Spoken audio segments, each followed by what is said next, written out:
नमस्कार। आज एक अनहोनी की चैनल के एक और भूतिया कहानी के एपिसोड में आप सभी का स्वागत है।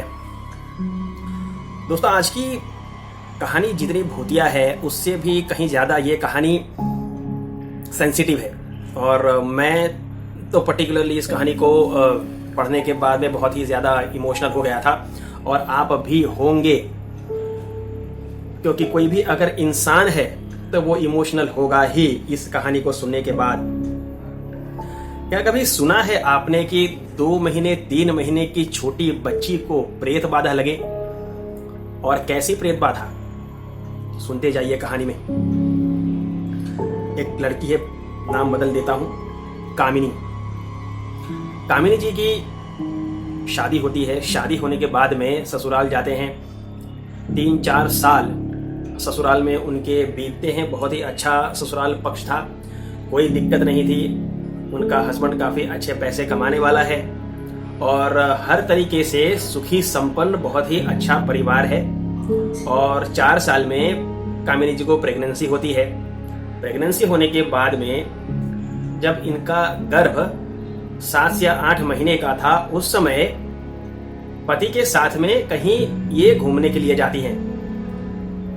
घूम करके आती हैं, सब कुछ अच्छा ही चल रहा था। डिलीवरी होती है इनकी अपने मायके में डिलीवरी होने के बाद में 15-20 दिन में ही ये ससुराल वापस आ जाती है, जो कि नहीं आना चाहिए। कम से कम 3-4 महीने के बाद ही आना होता है, लेकिन 15-20 दिन में ही ये आ गई थी। अब क्या मजबूरी थी, क्या था, इसके बारे में तो कोई जानकारी मुझे दी नहीं गई। जब वो अपने बच्ची को ससुराल में जब अपने खुद के घर में लेकर के आती हैं,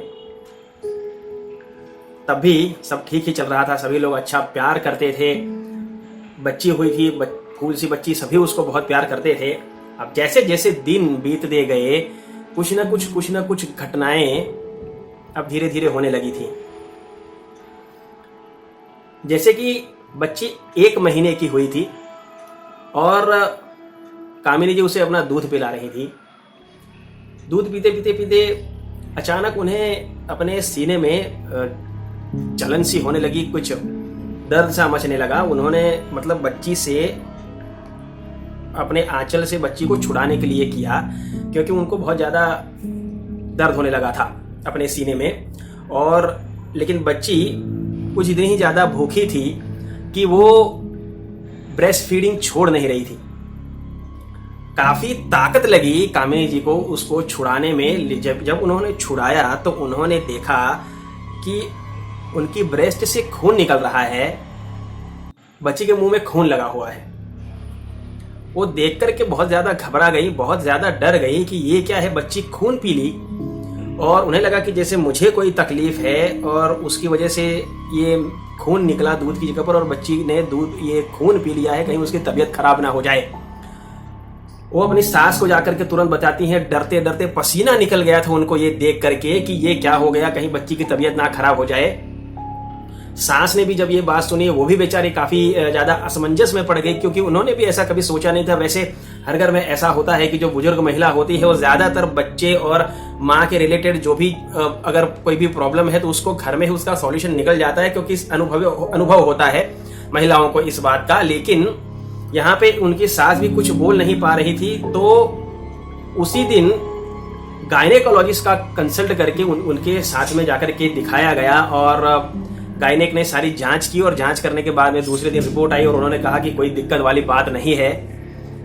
अब ये जो कंडीशन उस दिन हुई थी, यही वाली कंडीशन 4-5 दिन के बाद में वापस से हुई। उन्हें ब्रेस्ट फीडिंग के दौरान दर्द होने लगा और उन्होंने देखा कि बच्ची जो है उसको छोड़ नहीं रही है ब्रेस्ट को।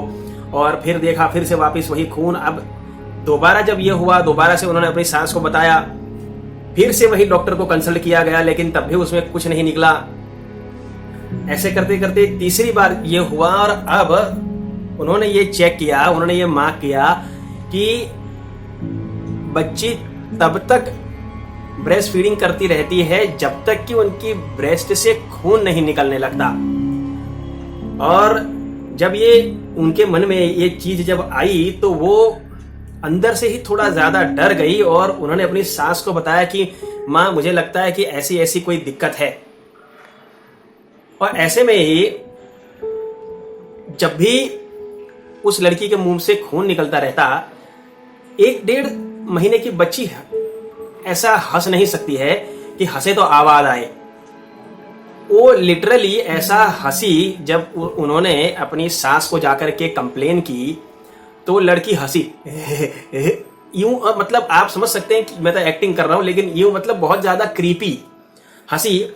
और उनके कान में यह आवाज आई जैसे किसी ने बहुत धीरी आवाज में विस्परिंग की हो, ये जल्दी मेरे पास आने वाली है। ये जब उन्होंने सुना बहुत ज्यादा डर गई और उन्होंने अपनी सास को बताया कि माँ मुझे ऐसा किसी ने कान में बोला। सास ने इस बात को मानने से इनकार किया कि ये सब नहीं हो सकता है, तुम्हारा वहम है बेटा। ये करते करते 2 महीने बीत गए और अब ये सिचुएशन जो कामिनी जी के साथ हो रही थी ये अब रोज होने लगी। रोज ही ये सिचुएशन होती है। अब आप सोच सकते हैं कि अगर किसी माँ के साथ में, क्योंकि उससे तो ब्रेस्ट फीडिंग रोज ही करनी है ना, अपने बच्चे को तो दूध पिलाना है ना, दिन में 3 बार 4 बार माँ पिलाती है। अब हर बार ऐसा होगा तो वो किस तरीके से करेगी, वो आप उसकी मानसिक परिस्थिति को समझ सकते हैं। अब ऐसे में ही ये टाइम जाता रहा, 2 महीने बीत गए और कंडीशन अब वर्स्ट होने लगी, क्योंकि माँ को अब ये आलम हो गया था कि बच्ची से डर लगने लगा था। और उन्होंने खुद ये फैसला किया कि मैं अपनी बेटी को लेकर के मंदिर में जाऊंगी और मुझे इसे किसी पंडित को या किसी को दिखाना है। कामिनी जी घर में किसी को बताए अपनी बच्ची को लेकर के मंदिर जाने के लिए निकलती हैं। रास्ते में उनकी गोद में बच्ची जो थी वो इतना ज्यादा नाटक करने लगी, इतना ज्यादा उनको पैर मारने लगी, इतना ज्यादा उनका आंचल खींचने लगी, इतना उछल कूद करने लगी कि उसने उन्हें मंदिर नहीं जाने दिया। और तब भी उनके कान में ये आवाज आई, बहुत जल्दी से ले जाऊंगा। वो बहुत ज्यादा डर गई। उन्होंने जाकर के अपनी सास को बताया, उन्होंने जाकर के अपने पति को बताया कि मेरे साथ में ये होता है, मुझे ये आवाज आती है, मैं मंदिर जा रही थी तो इस तरीके से हुआ है सारी बातें। लेकिन घर में सभी लोगों ने इस चीज को इग्नोर किया, ये बोल करके कि बेटा तुम्हें भ्रम होने लगे हैं और पता नहीं तुम्हें क्या दिक्कत हो गई है, ऐसा नहीं हो सकता है, ये तो छोटी सी बच्ची है। जिस दिन उन्होंने अपने बच्ची को मंदिर ले जाने का ट्राई किया, उसी रात को 2-2:30 बजे के करीब उस बच्ची की मृत्यु हो जाती है। वो मर गई और कामिनी जी काफी रोई। सीधी सी बात है, एक माँ को क्या दुख होता है ये मुझे बताने की जरूरत नहीं है, मैं उसे एक्सप्लेन नहीं कर सकता हूं यहां पर। और उसके बाद में कामिनी जी की तबीयत बहुत ज्यादा बिगड़ गई, बहुत ज्यादा मतलब बहुत ही ज्यादा बिगड़ गई, क्योंकि उनका काफी सारा खून चूसा जा चुका था।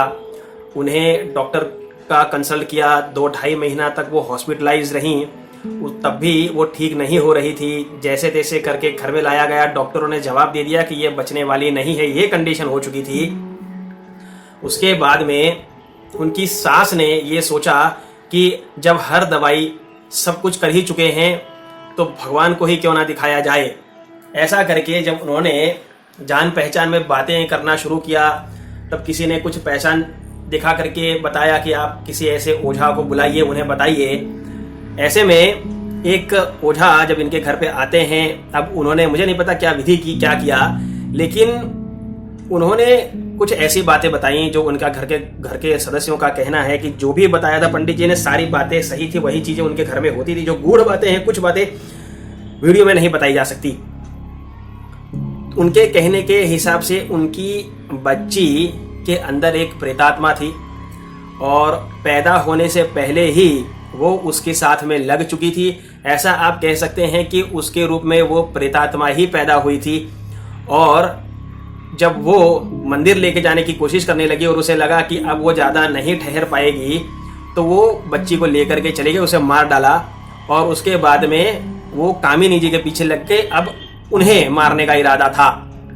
झाड़ने के बाद में करीबन 15-20 दिन के बाद में कामिनी जी स्वस्थ हुई हैं। उस इंसिडेंट को वो कभी नहीं भूल पाई हैं। हालांकि उसके बाद में उन्हें एक और लड़का हुआ। लड़का अभी 3 साल का है, कोई दिक्कत नहीं है, अच्छा खासा उनकी फैमिली में व्यापार चल रहा है, सब कुछ सब ठीक ही है। लेकिन एक माँ को जिस चीज का इमोशनल नुकसान हुआ है उसकी तो भरपाई कोई नहीं कर सकता। मुझे ये कहानी मुझे पढ़ने के बाद में काफ़ी ज़्यादा मैं इमोशनली अटैच हो गया था इस कहानी के साथ में। तो मैंने सोचा कि इसको आपके साथ तो ज़रूर शेयर किया जाए, क्योंकि आप भी एक फैमिली ही हैं और आपको पता होना भी ज़रूरी है। अगर आपके पास में भी कोई ऐसी कहानी है तो मुझे ज़रूर से मेरे ईमेल पर लिख भेजिए। मेरा ईमेल मेरे डिस्क्रिप्शन बॉक्स में दिया हुआ है। आपसे मुलाकात होगी अगले वीडियो में एक और नई अलग सी भूतिया कहानी के साथ। तब तक अपना ख्याल रखें। हर हर महादेव।